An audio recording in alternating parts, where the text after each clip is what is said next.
Welcome to an episode of Leaving the Pack. I am so excited today to have with me Bob Kendrick, the president of the Negro Leagues Baseball Museum. Welcome to the show. Thank you so much, Benny, for having me. It's an honor to be with you. Yes, well, I so appreciate it, and especially during the World Series. Hopefully, you haven't been up too late these last few nights. Well, that 18 inning game, that kind of got me. Exactly. That is definitely one for the ages. I think It everyone is was. walking around like zombies for sure during Halloween. The name of our podcast is Leaving the Pack. And so I have a tradition in that I ask the first question of every guest is, when you hear the phrase leaving the pack, what does that mean to you? And how do you feel like that's shown up in your own life?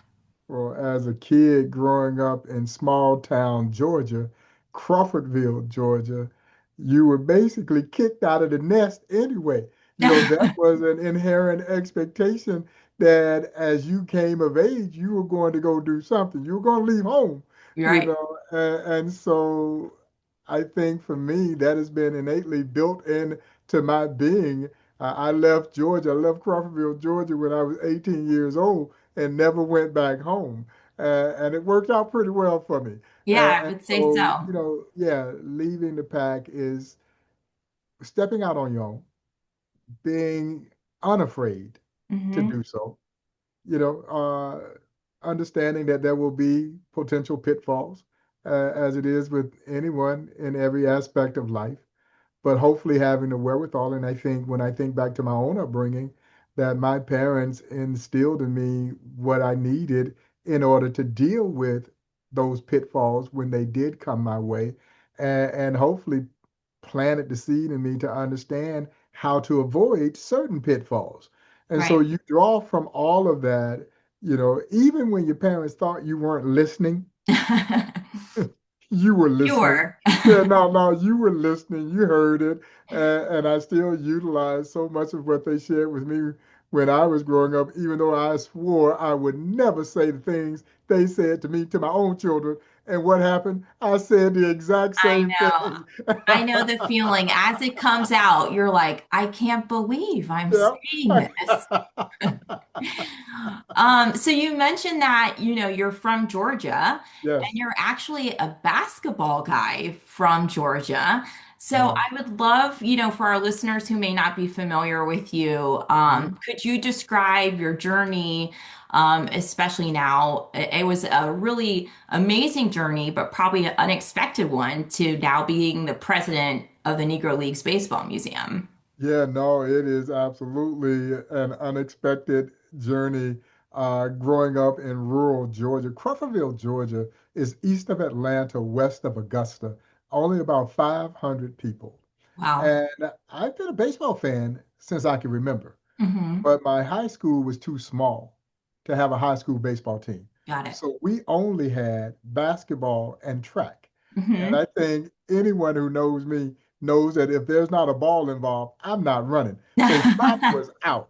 Yeah, track was absolutely out. So I That's so played great. basketball. I'm the youngest of six boys, and all of my older brothers were athletes. They played basketball as well. And We God all bless your played on the mom too. sideline. Uh-huh. Yeah, no, I'm trying to tell you, six boys. God bless her. And I'm the baby of the six. And so sports has always been an important part of my family. My father was an avid baseball fan, and I have early remembrances of watching games with him. My brothers on the weekend, they didn't call it baseball, they called it hardball. No, And wow. they would play these community games, and I'm watching them as a kid. And so I grew up around the game, but never had an opportunity to play it in an organized fashion. Hmm. And so I was very fortunate to get a, small college basketball scholarship to then Park College, now Park University. Hmm. And so I left Crawfordville, Georgia in 1980 to chase a basketball and obviously to be a student athlete. And now I make my living in baseball, albeit baseball history. And so describe kind of your pathway to the Negro Leagues Baseball Museum. So coming out of college, your first job was as a writer, correct?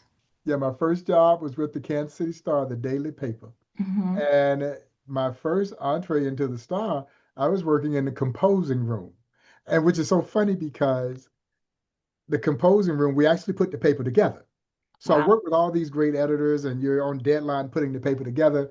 And while today people kind of recognize me for being, I guess, somewhat stylish as it looks at the Negro Leagues and wearing my suits and those kinds of things and my hat, well, back in that day, I was wearing a denim apron. Oh, there we go. And I had a piker pole and an X-Acto knife cutting the paper together to get it into the press room so that it could be printed and out on the streets in time. And then I gravitated from there into the Star's promotions department, which function as its in-house advertising agency. Hmm. And it was there that I drew the assignment of promoting the Negro Leagues Baseball Museum's first ever traveling exhibition, an exhibition called Discover Greatness. It is still touring the country. This was in 1993. It is Wow, still amazing. touring the country 32 years later. Unbelievable. And to be honest, Vina, I did not know there was a Negro Leagues Baseball Museum. And it Really? was just a few blocks away from where the Kansas City Star operated. But at that time, it was in very much a fledgling state. Sure. And so within the promotions department, we would put together advertising campaigns for not-for-profit organizations to Hmm. try and help. So we donate the print space, and then we had a group that would actually put the campaigns together to help them promote or raise money for their not-for-profit ventures. And so we had agreed to do something with this Negro Leagues Baseball Museum. And so my boss said, "Hey, I got a project that I think you'll enjoy. It's to promote the Negro Leagues Baseball Museum's traveling exhibition, Discover Greatness." Like, okay, this sounds very interesting. And so I knew about the Negro Leagues, but Right. not a lot. You knew the names Satchel Paige, Josh Gibson, Cool Papa Bell. Hmm. Those are transcending names. Right. Most baseball fans have likely heard the names. Now, you may Hmm. not know just how great they were, but you Right. probably heard those names. Hmm. And so I said, well, I better go down and find this museum so I can do a little research, background work to put the campaign together. And as I so oftentimes tell the story, the minute I walked into what was then a one-room office here at Historic 18th and Vine, I literally walked into what would become my passion. I Wow. fell in love with the museum, its mission, but even more so, I fell in love with the amazing athletes who made this story. Hmm. And as a baseball fan, I quickly realized how little I knew about the history of this game and its connections to the history of this country. And I guess you could say I became engrossed in it. I wanted to learn as much as I could, and I didn't want to keep it to myself. Hmm. I wanted everybody else to feel the same way that I felt about it. And then I started to meet the players. There were a number of players who were still alive that were living here in Kansas City. Hmm. And it was their spirits that grab Right. hold of you. I Hmm. think most people would agree with me, Vina, that if they had been bitter about the things that transpired in their lives as they were trying to play baseball in this country, we all would have said you had every right to be bitter. Oh, absolutely. But to a player that I've ever met, Hmm. not one of them ever harbored any bitterness or spoke any ill will toward anyone who may have attempted to perpetrate something against them as they were trying to play baseball in this country. And I found that to be such an incredibly endearing spirit, particularly in such a cynical society in which we Right. live today. And it took me a minute to figure out, okay, wait a minute now, how could this?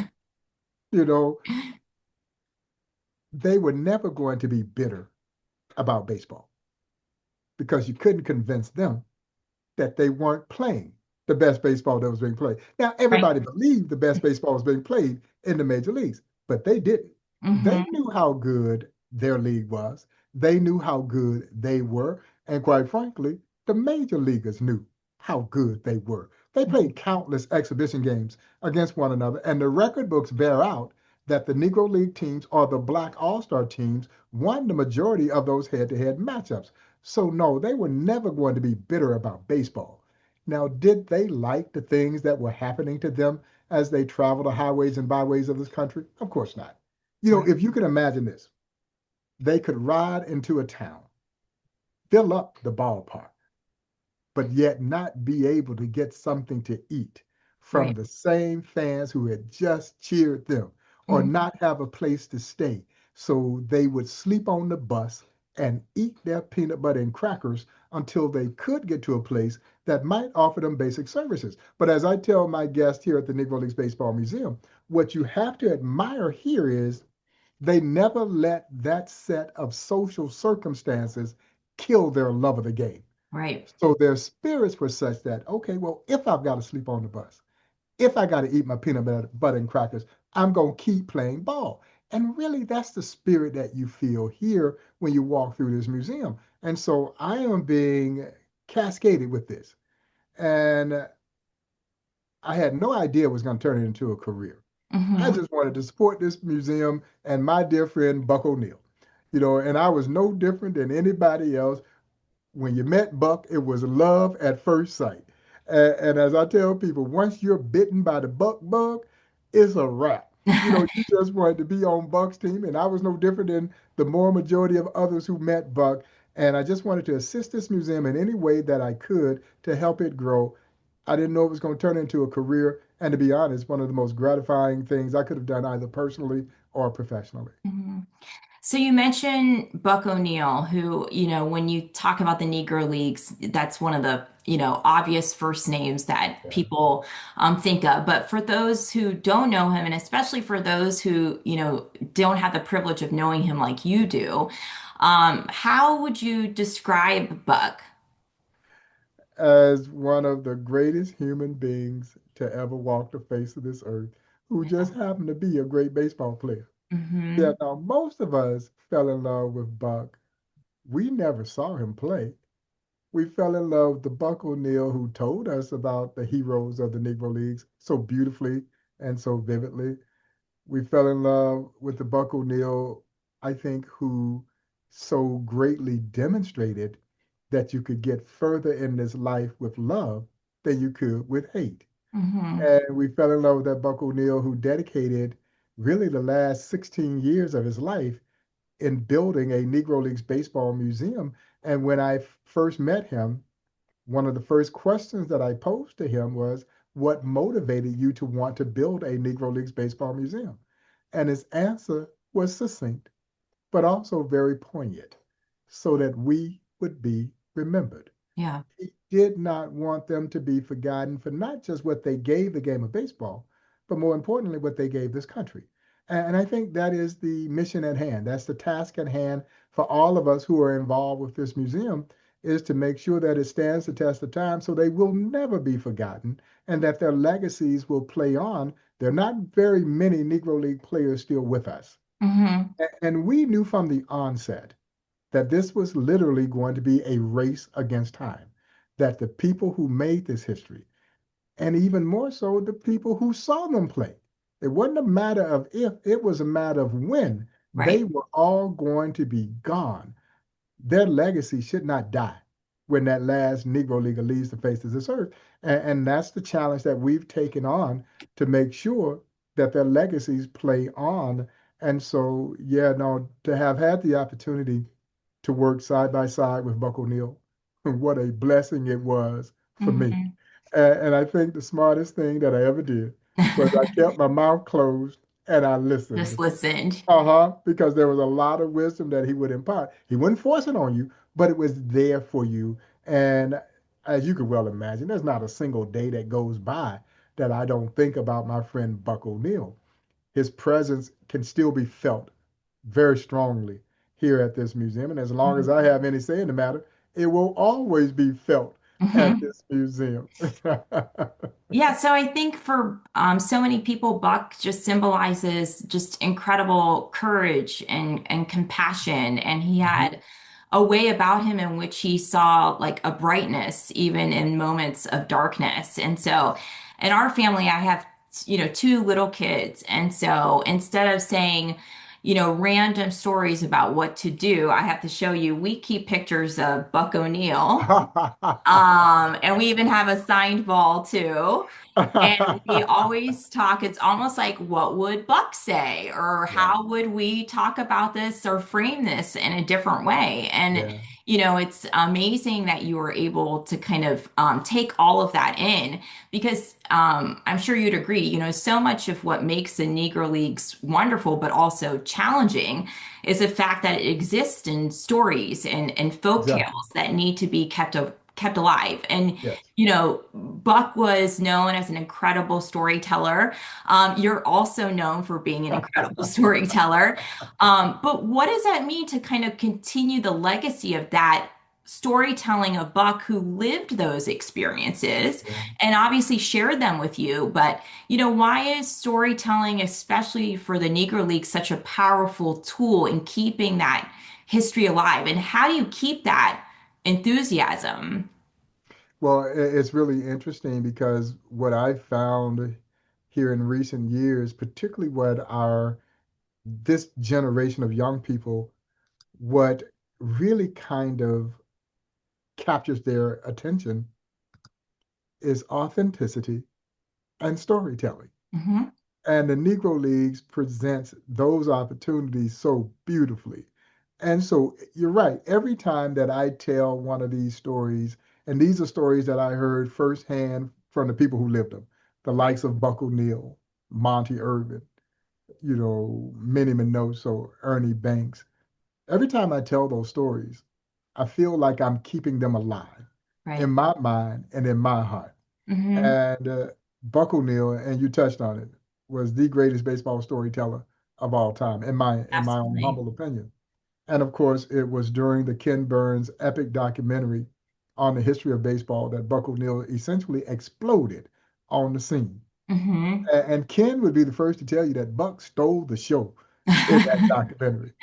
And because here you had, as I like to describe him, this very charming, gentle man who was telling these wonderful stories to baseball fans that they never heard before. Hmm. And he was doing it with a twinkle in his eye and a smile that lit up the screen, and America fell in love with Buck. He was 82 years young at that time. And the And, Buck Bug. and the good Lord blessed him to live another 12 years where he was literally gallivanting across this country, preaching the gospel of the Negro Leagues and the virtues of his museum to any and everyone who would listen.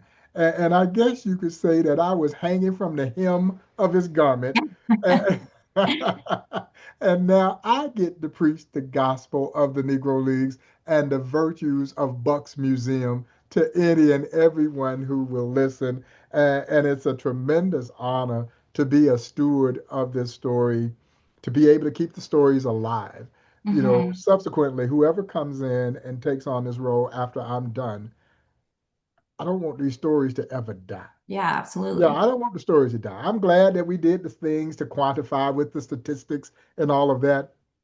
Statistics will never, ever provide you a true lens to what the Negro Leagues were all about. Hmm.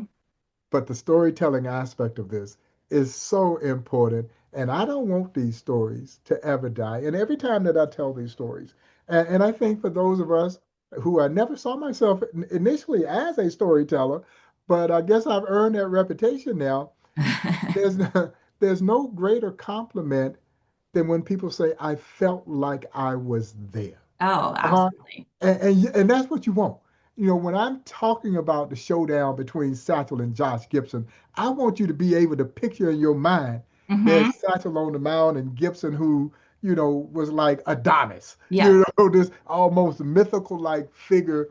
I guess in African American lore, he would have been John Henry. Uh-huh. Yeah, and so, and I want you to visualize what it must have been like with Satchel talking to him, Hmm. and Gibson standing there at the plate with that big 40-ounce, 41-inch bat. And as Buck would say, that bat looked like it was 6 feet long, and so the speed of Cool Papa Bell to get a visualization of what it must have looked like with him running the bases and his uncanny ability to cut the bag on the inside Hmm. while others had to take that big rounding turn. And so, no, that's what really, and the thing that I admired about Buck, I don't care how many times he may have told a story. If he was telling it to you, he was going to tell it to you like it was the first time he ever told that story. That's And wonderful. I try to capture that spirit. And I think in doing so, it makes me feel like he's still very much alive. I'm sure you think about him every day, Oh, as absolutely. you start work. So you probably have seen I'm wearing a Blue Jays jersey. Yes. Go Jays. But part of that is because I'm based in Dunedin, Florida, where spring training is for the Blue Jays. And we just moved last year. And as I said, I had two little kids that are my daughter is 8, Anaya, my son is 6. And we were moving from Orlando, and they honestly had no concept of baseball. Yeah. And so, I was like, they're at that time 5 and 7. Okay, I'm going to introduce them to my favorite movies, Sandlot and A League of Their Own. And my daughter, who is also like a method actress, we finish these movies, and she's like, I'm going to play baseball. And I was like, oh, okay, that took a turn. And so when we moved here, baseball is so part of the culture of this town, because of the Blue Jays. Hmm. And she started and my son started. And so, but when she started, she soon learned that hitting a round ball, moving at speed with a round bat is one of the hardest things to do in sports. Yes. And she was finding it really hard, because she's competitive and she's a gifted athlete, and this was really challenging. And it was actually through the stories of amazing baseball players, many that were in the Negro Leagues Baseball League. We unraveled this like robust history. And, the more you dig, the more you find of an unending like treasure hunt. And our kids are half Cuban. And it was a way for them to connect to their heritage with many players that were prominent in Cuban baseball. And, their dad had grown up hearing from his grandfather about the legends that were in the Negro Leagues. And it became, as you're raising children, it really became stories about explaining baseball, but also life lessons about resilience, race, gender. And she realized that she, just as you mentioned, was on the tail of many living legends. And so I have to share with you, this summer we wrote Reverend Bill Greason, Yes. and she wrote him this letter, and it said, Dear Mr. Greason, happy Father's Day, and an early 101st birthday. I'm Anaya Cecilia, and I play softball for the Dunedin Dolphins. And if you can sign a card inside, please send it back. When I'm older, I'm going to be the first nun baseball player. She does go to a Catholic school, so she wanted to merge her interests. Um, my daddy told me you fought in World War II. Have a happy early birthday. Love, Anaya. And then she wrote for her brother. This is me, Anaya, writing for Luca because he's only 5. Happy birthday. He wants to know what number you were and did you play baseball when you were a kid? Congratulations. And then she sent her baseball card, their joint baseball card, and he sent us back a signed picture. And for her, it was just amazing that she wrote this letter and he responded, and it made history, the story, real. Yeah. And it's Yeah. as real for her as a legend she's watching now in the World Series. Shohei Ohtani, Vladimir Guerrero Jr., who in many ways are standing on the shoulders of these Absolutely. giants, who in the past they would not have been able to play in the No. MLB and would not have had the platform that they do now to show off their talents. And so I'm sure you're hearing it all over the place, the Moneyball quote, like it's hard not to be romantic about baseball when you see these stories. But it's amazing, as you said, like to see the younger generation, our children are just enthralled in the history because of the storytelling. So, How do you keep this younger generation engaged with the story of Negro Leagues, especially like in a digital Yes. age? Yes, and that's a great question. First, let me acknowledge Reverend Bill Greason, who is just an amazing human being. Yes. At 101, still gets up in the pulpit and brings that fire and brimstone.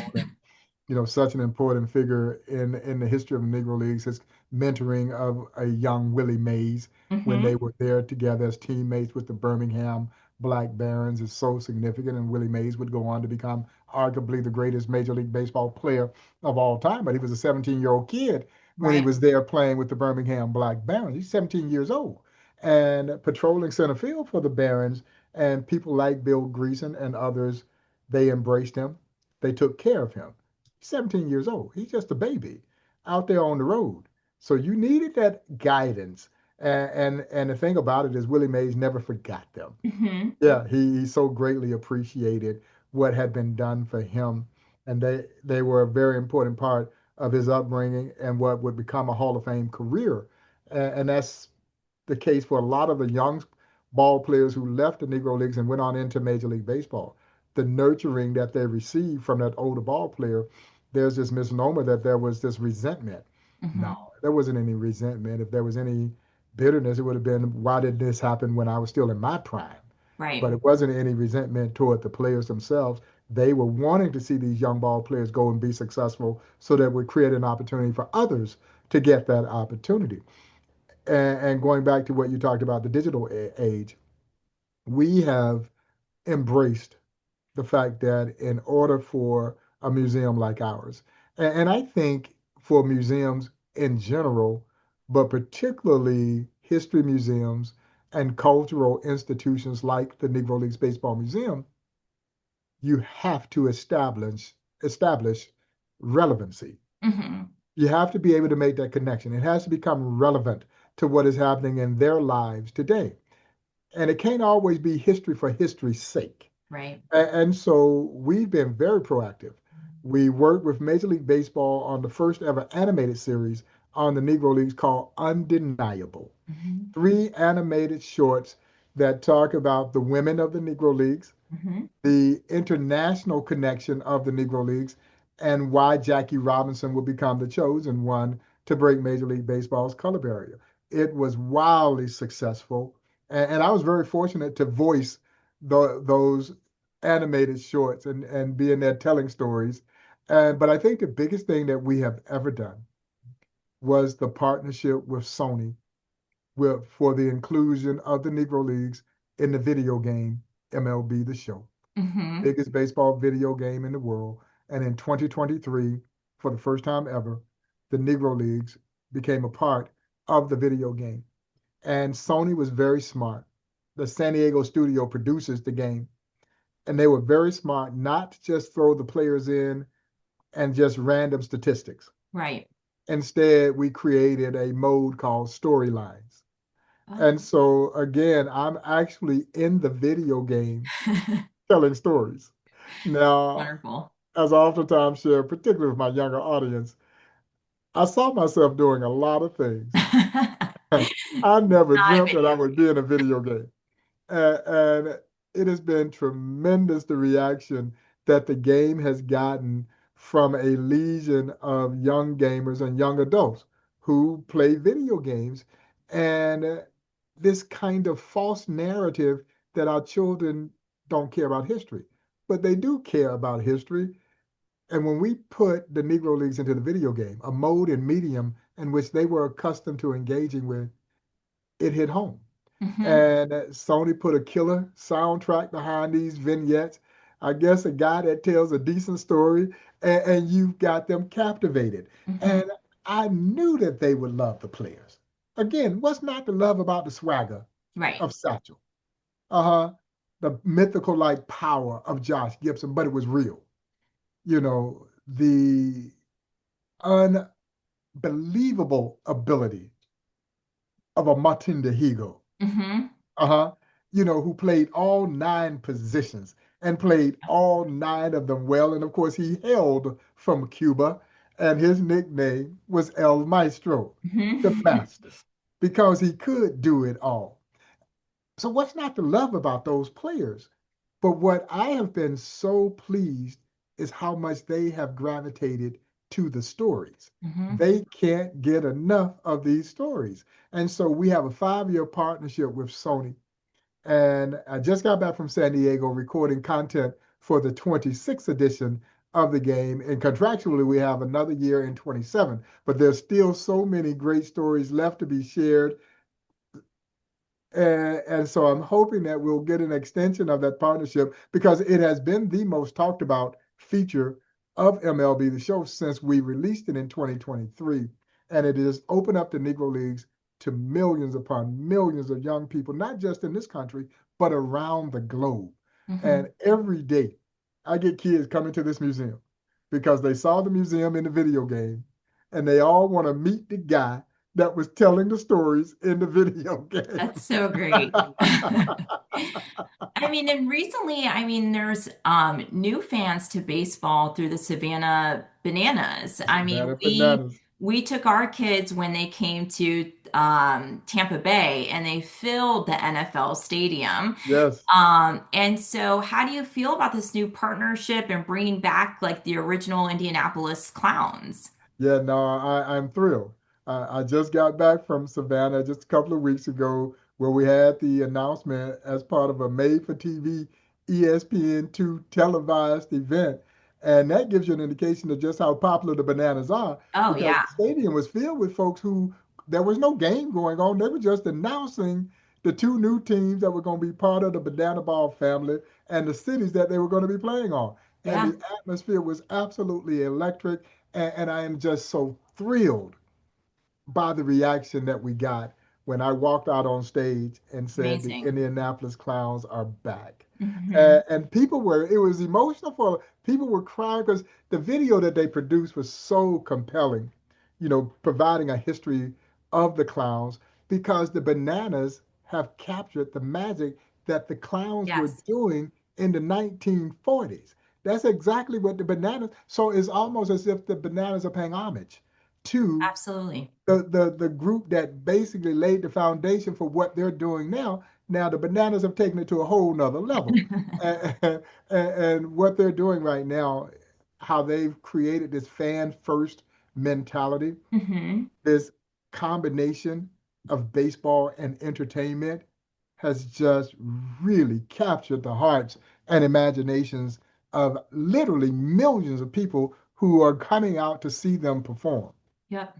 It's so amazing just to see a piece of history come to life, like in a new way of baseball.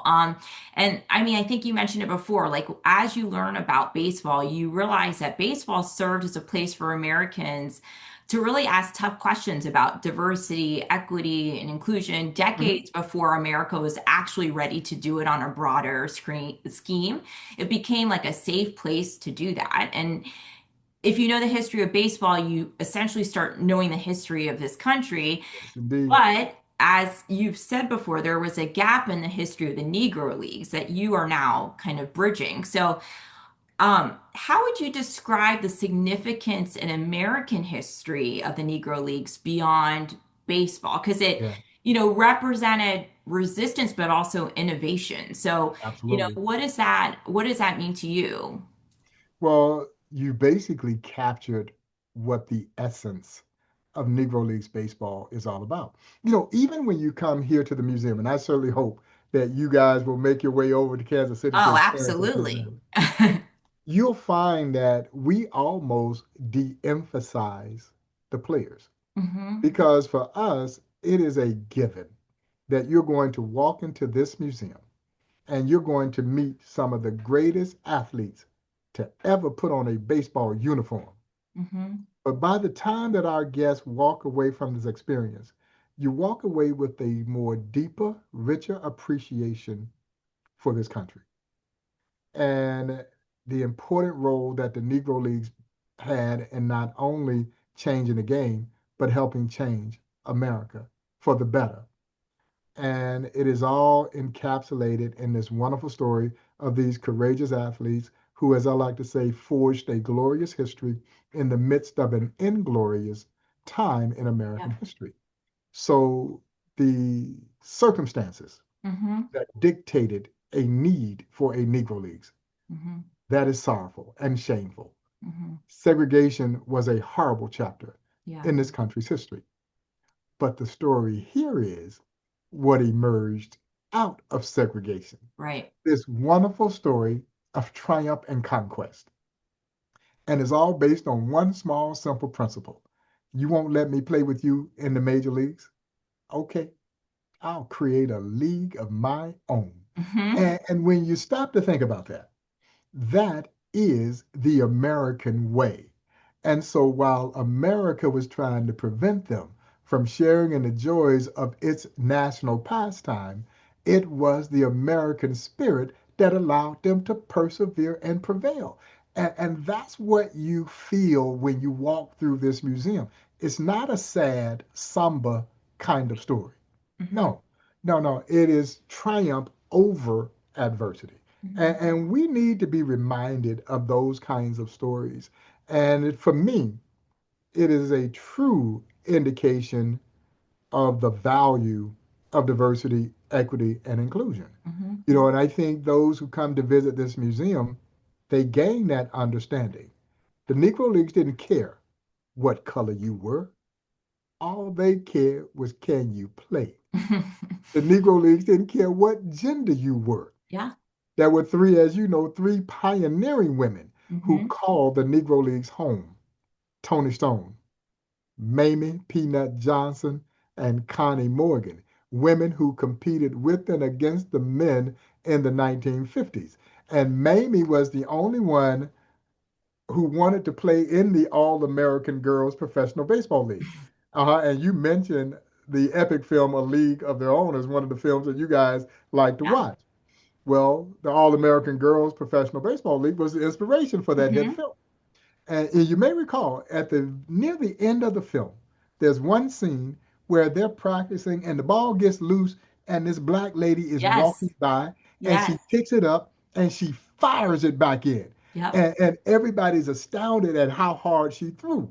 Well, the late great Penny Marshall, who directed that film, that was her tribute Mm-hmm. to Mamie Peanut Johnson, who had been denied an opportunity to play in the All American Girls Professional Baseball League because of the color of her skin. And as fate would have it, she would get an even better opportunity by competing with and against the men in the 1950s. And so, as I tell my guests, the Negro Leagues, in essence, gave women an opportunity to do things in this country before this country gave women an opportunity to do things. Yeah. Because not only did you have women who played, you had women who were owners of Negro League teams. Mm-hmm. They were executives, they were running these teams. So we talk about the likes of Olivia Taylor, Hilda Bowden, Minnie Forbes, and of course Effa Manley, aka the Queen of the Negro Leagues, and the first woman to be nominated and inducted into the National Baseball Hall of Fame. So you can see how this league embodied the American spirit, unlike, I believe, any story in the annals of American history. And Mm-hmm. that's why it's so important. And then as you delve deeper into this story, you'll see the impact that the Negro Leagues had on Black economy. And so wherever you had successful Black baseball, you typically had thriving Black economies. And to be honest, when we lost the Negro Leagues, we lost that catalyst, that spark that drove economic development in so many urban communities. Mm-hmm. So, what parallels do you see between the Negro Leagues and today's conversations about race and opportunity in sports? Because I mean, if you or just in this country right now, you see what's happening in Yeah. sports is very different than some of the conversations that are happening. So, what's your take on parallels between that? Well, I think first and foremost, nothing has unified us the way sports has. Hmm.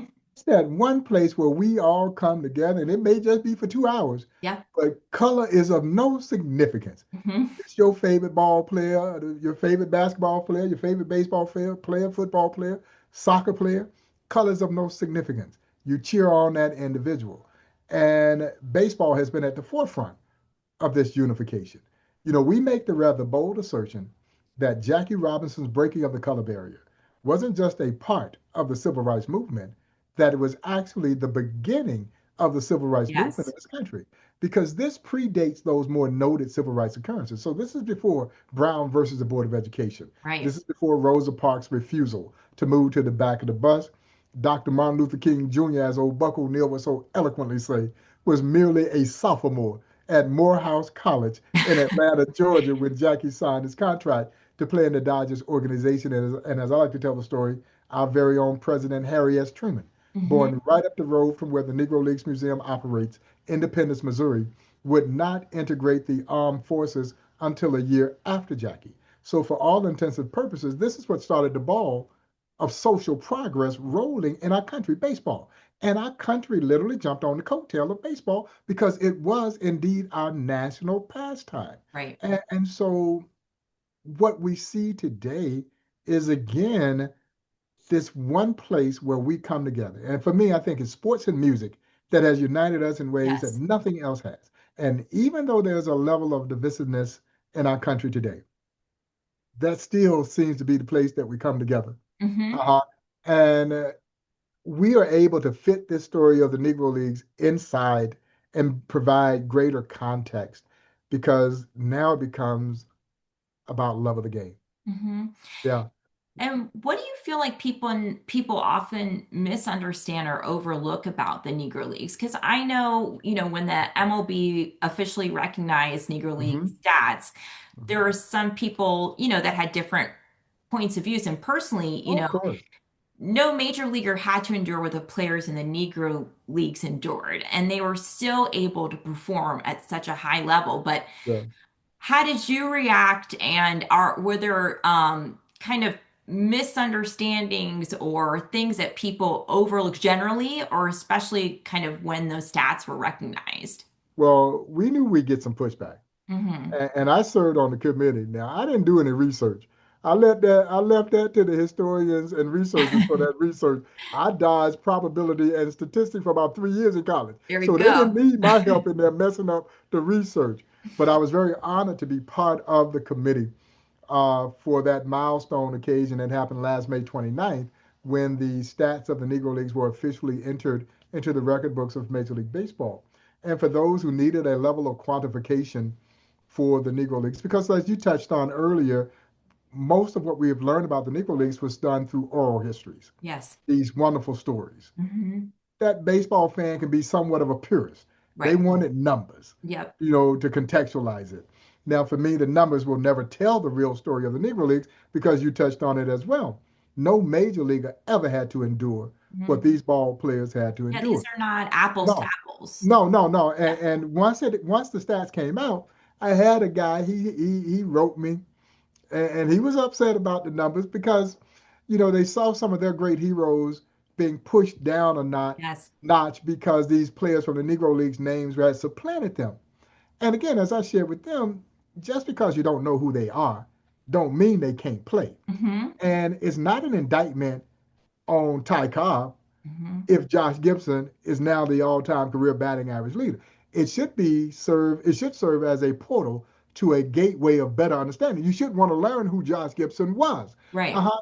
And so this guy writes me and he I'm says nervous. exactly what you just said. He said, I just want this to be apples to apples. Did you take And a I big wrote him, breath? And you're like, well, I before did I because write back. I had to collect myself because I didn't want to cuss. Yeah. And so I wrote him back. I said, sir, it can't ever be apples to Yes. apples. Yeah. No major leaguer ever had to endure what these players had to endure. No major leaguer ever had to worry about where they were going to get something to eat Hmm. or if they were going to have a place where they could sleep. They didn't have to sleep on the bus. No, they didn't have to eat on the bus unless they wanted to eat on the bus. No major leaguer ever had to not shower in the ballpark that they just filled up. Yeah. Wow. No, no, so it can't be apples to apples. If anything, for me, it makes you understand just how good these athletes were that they were able to rise above those social circumstances to play the game. Mm-hmm. And then play it at such a tremendously high level. And trust me, that didn't end when Jackie Robinson breaks the color barrier. There was still a level of social strife that welcomed those players into Major League Baseball. There were folks who did not want them to be there.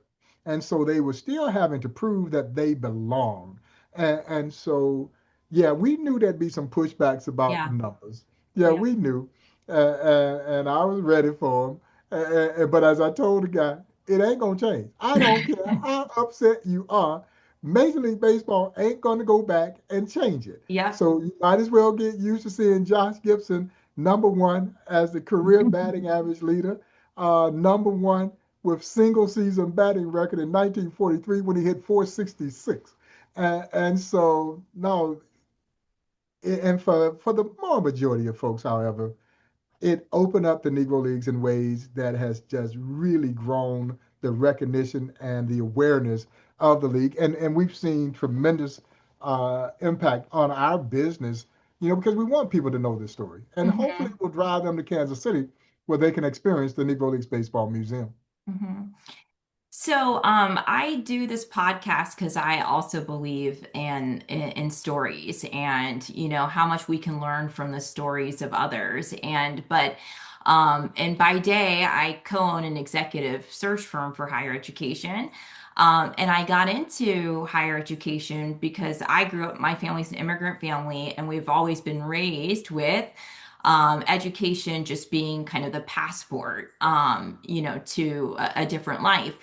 But also in a previous life, I was an alumni engagement officer and fundraiser for my alma maters, which I went to Georgetown and University of Miami, and traveled with the president as well. So I know for a president, the storytelling is certainly part of the privilege that you have in representing your institution. But a story is sometimes also as good as potentially, you know, the way it brings people Yeah, to the museum. So, yeah. what would you describe kind of the mission of the Negro Leagues Baseball Museum today?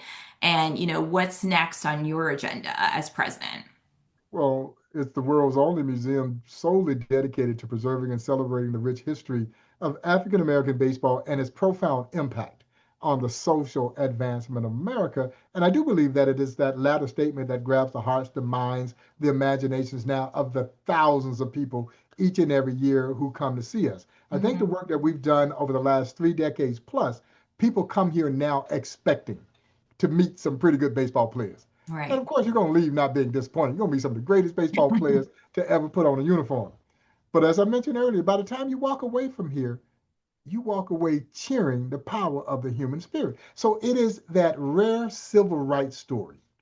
I guess you can say a counterintuitive look at the civil rights movement because most civil rights stories, while they are mightily important, they are heavy. Hmm. You feel the weight of them when you walk out of them Hmm. because they focus so much on the painful journey, my painful experiences, me enslaved, me being sprayed by water hoses, the police dogs released on me, the police brutality that still manifests itself to this day. Hmm. But you see, my success stories have rarely ever been talked about. Hmm. And so, how do you establish commonality?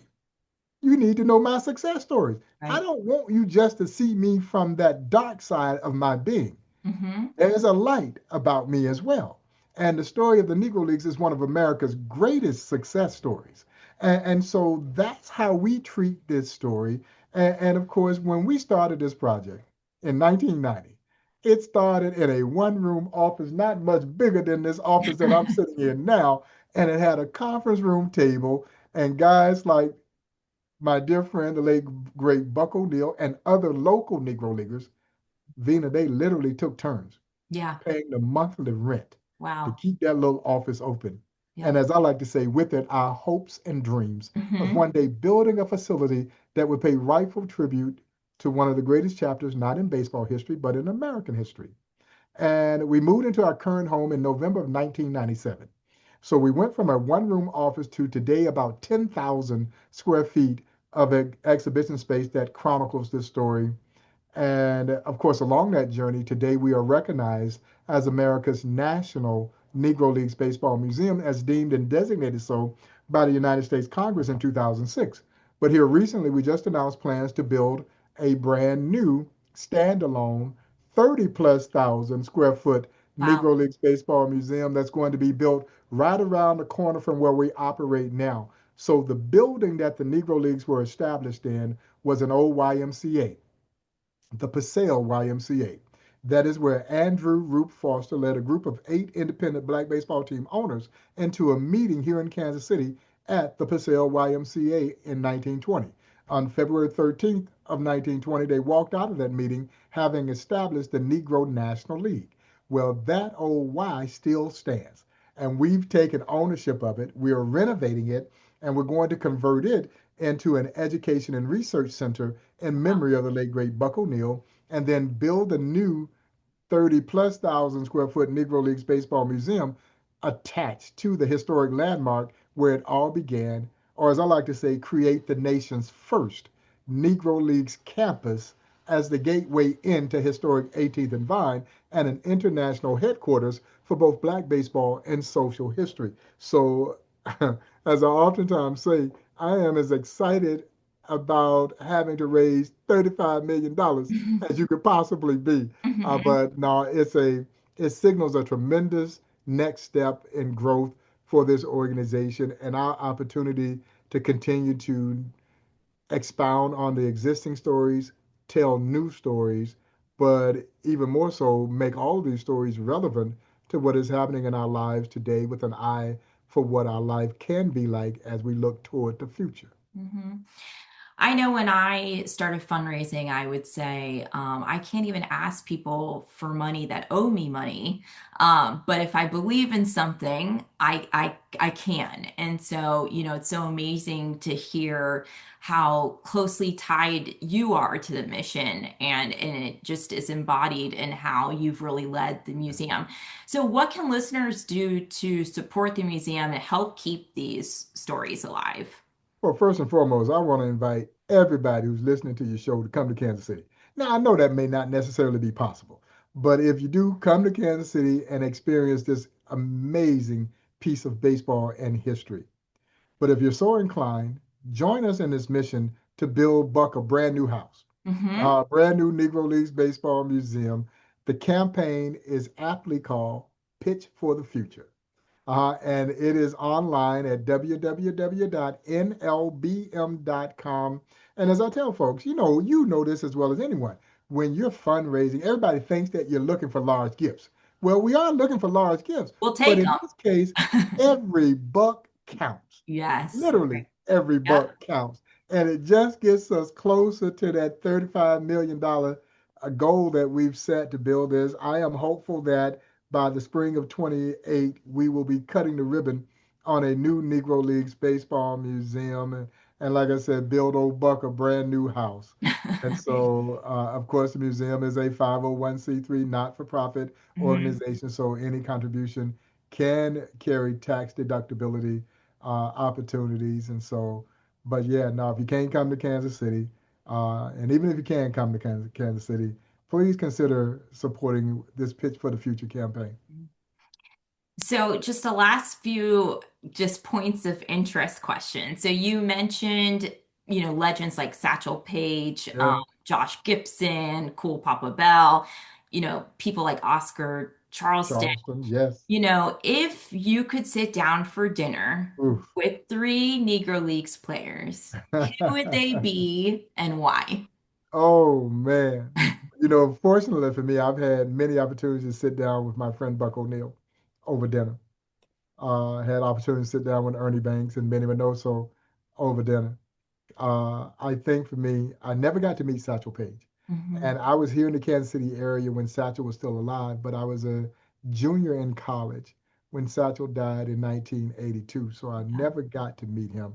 So Satchel would be one of Hmm. those that I would absolutely would love to sit down with.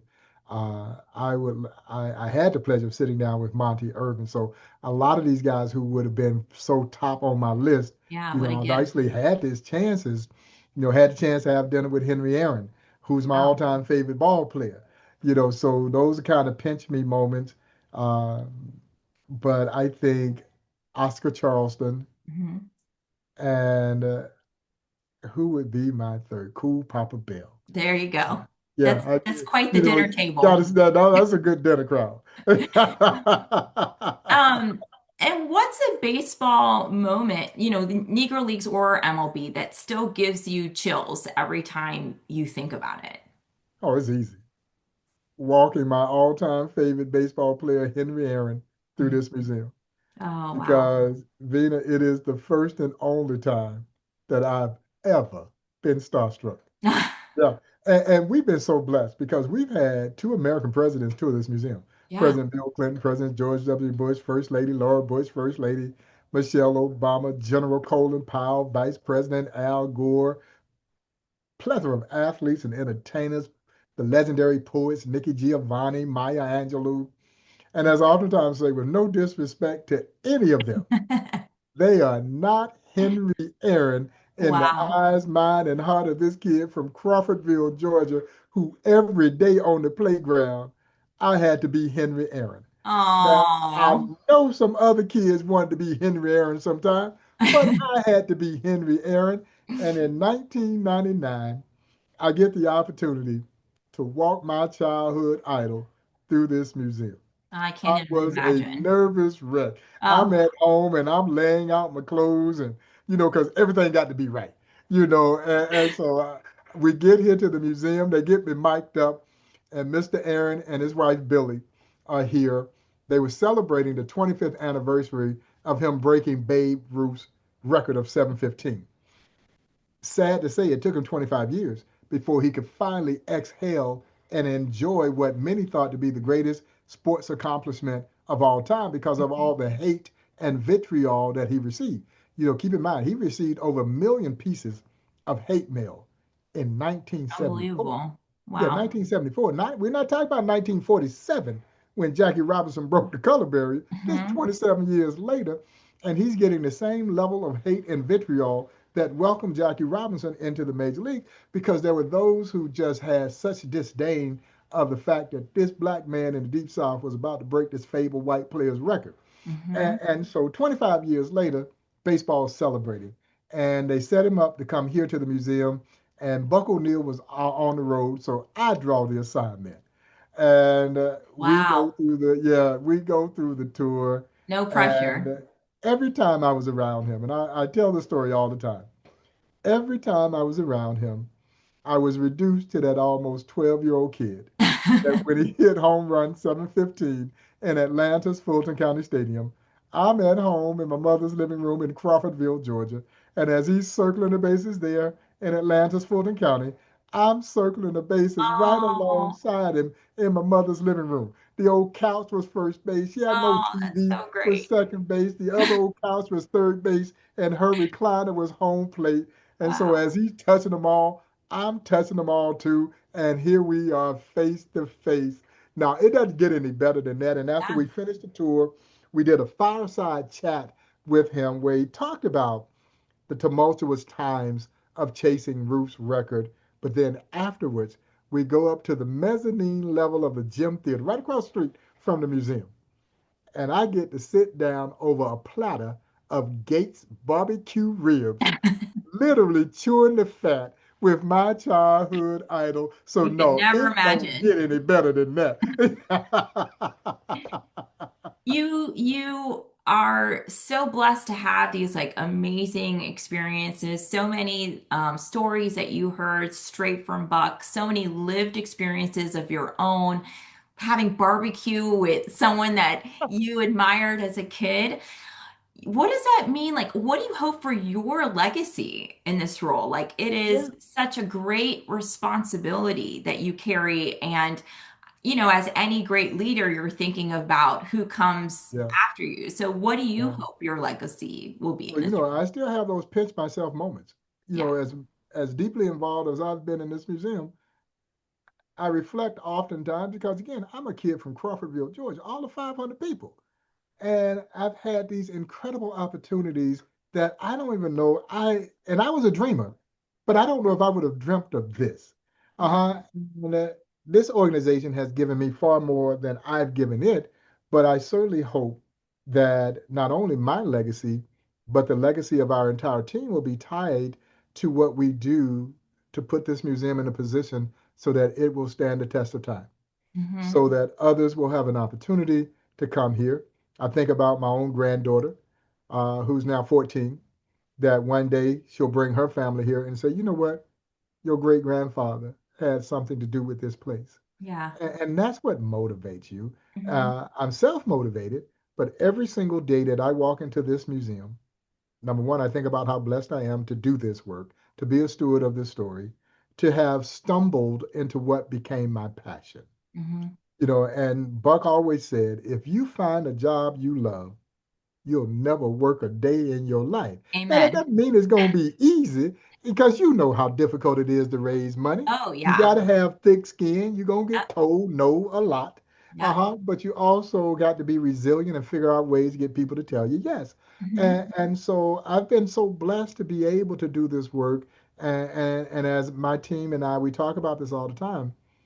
If we do this right, yeah, this will stand the test of time. Hmm. And we have an opportunity to leave a legacy. Hmm. And so for me, how proud I am to have stepped in to Buck's shoes because you would be naive to think that you can feel his shoes. You can't. You Yeah. cannot feel his shoes. Yep. And there would likely be those who would struggle with the weight of his shadow because it looms so large. Hmm. But for me, I feel like it's an honor to walk in Buck's shoes and that his shadow protects me, Right. that he's guiding my footsteps. Hmm. I tell people all the time, and they think I'll be saying it in jest, but I'm not. I talk to Buck almost every single day. Now, he doesn't always talk back to me, but, That's great. it has just been a wonderful opportunity to do something. And I think anytime we do something that we know is bigger than Hmm. we are, Hmm. that is as gratifying a thing as we can ever do. Hmm. And we all believe that. Every one of our teammates here at the museum believe that we're doing something that is bigger than us and that we want to have this stand the test of time so others can enjoy it, learn, be inspired by the passion, the pride, the perseverance, the determination, the courage that these incredibly talented and courageous athletes demonstrated in the face of adversity. As we've talked about, our story is not about the adversity, Right. but rather what they did to overcome that adversity. Mhm. And there's a lesson in that for any of us, but certainly for our children Yep. to embrace, because at the crux of the story of the Negro Leagues is just the willingness to dare to dream. Yeah. That's it. In our society, we so often try to dash our kids' dreams. No, Hmm. no, no. We should be encouraging our Hmm. kids to dream. And that's what it was for the Negro Leagues. They dreamed of playing this game. Hmm. They had no idea they were making history. They didn't care about making history. They just wanted to play ball. Yeah, they just wanted to play. Yeah. So for my last question, and you just mentioned never imagining being in this Yeah. position, but knowing what you know now, if you could talk to young Bob Kendrick, maybe as he's running around the living room, what piece of advice would you give him? You know what? I would give him the same advice that I stumbled into. Try to identify your passion. Hmm. Yeah, follow your passion. And the legendary Yogi Berra says, when you get to the fork in the road, take it. And it was a fortuitous route for me to get to this place because I was leaving Crawfordville, Georgia to go to Washington, D.C. to attend Howard University. Yeah. I was going to Howard University from the time I was 10, 11 years old. I Uh-huh. had a brother that lived in D.C., and I would go spend the summers with him. Now, I'd never stepped foot on the campus of Howard University, but that's where I was going to go to school. Yeah. And my senior year in high school, I get accepted to Howard University. They wanted me to walk on for basketball, which I was prepared to do. And at the 13th hour, I get a letter from Park College saying, we got a little money for you to come play basketball here with us and I went to Parkville, Missouri. I followed the money. Yeah, I Wow. followed the money, but maybe there was something very fateful about that Mhm. decision. Now, in 2023, I finally make it on the campus of Howard University. Yeah, 43 years later to speak to a Oh my sports marketing gosh. class. Uh-huh. Well, you made it. You I made it in made your it. own I way. eventually made it, but I am one that certainly subscribes to the belief that there's a higher power. As Mhm. much as we like to think that we are guiding our own footsteps, we're not in control of anything. And, I've had so many people, even when I left here briefly to go take on another role, I remember my dear friend Ronnie Matlock says, "You'll be back." And I'm trying to appease him. I'm like, no, man, my job is done here. It's time me to move on. And he said, no, no, no, you'll be back. Mhm. And 13 months later, He here knew. I come back. Yeah, no, I had just barely opened all the parting gifts they had given me.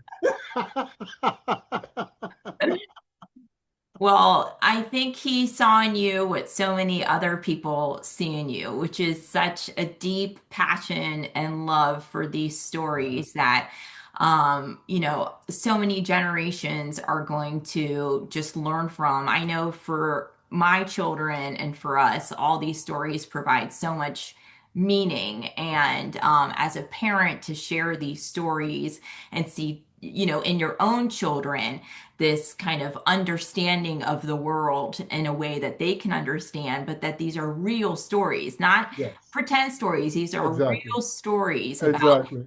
resilience, grit, and facing adversity and having a positive attitude like Buck. And I think that so many people can just continue to learn from that. And I am just so honored that you spent time today to share, your own story, but Yeah. the important work of the Negro Leagues Baseball Museum. I hope that I'll have the honor to come one day and see it for myself. But, and I hope our listeners know the work that you're doing and can support you in any way. But we really appreciate the time that you spent today. And thank you just so much. Oh, it's an absolute pleasure to get to meet you, and thank you for the platform that you have and the opportunity that you've given me to talk about this history and this work that this museum is doing. It's always a welcome opportunity anytime that we can get it. And I do hope that you all's travels will bring you here to Kansas City now. I don't know if you're vegetarians or not, but Nope. this city is known for barbecue. No, we are going to go back to the same spot that you had your best barbecue dinner and go together. Well, I No, that can't would be wait for you wonderful. guys to come and we can sit down over a platter of ribs There we just like go. I did with Henry Aaron. Okay, consider it a date. We are going. But no, thank you just so much. I wish you and the museum like the best of luck. You have such fans in us. We are cheering you on and all the Thank you. work that you've done. And just to really appreciate your time and really hope to continue to watch your success. Thank you so much. Thank you for having me. Of course. Thank you.